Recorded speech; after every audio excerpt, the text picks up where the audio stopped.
Hello Ganofinians, this is your Ganofins here and welcome back to Bugzilla tutorial guys. In this tutorial of Bugzilla, I'm going to tell you about the browse function here. As you can see here, this browse function, this browse thing is very important.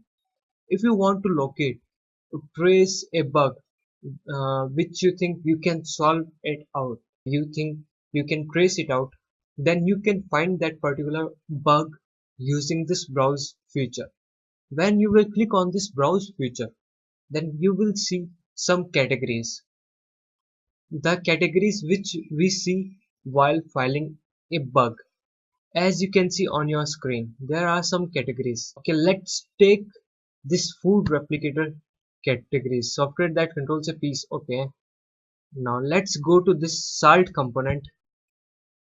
And when you will click this salt component, then you will see a list of bugs which are filed under this food replicator category, and the component here is salt.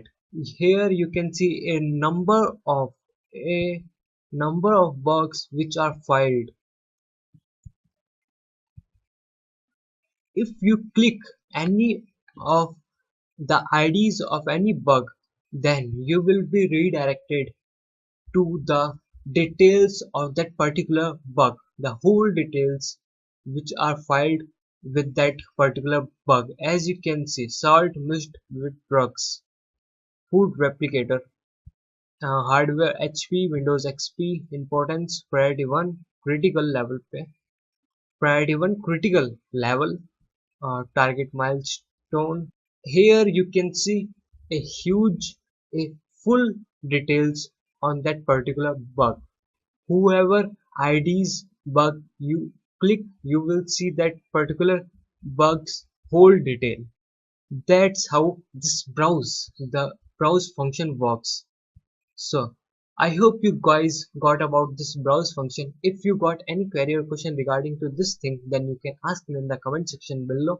Don't forget to subscribe to my channel. Don't forget to hit that red button for getting updates with my channel. Also subscribe to my gaming channel which is known as Gaming with Ganofins. Thank you guys.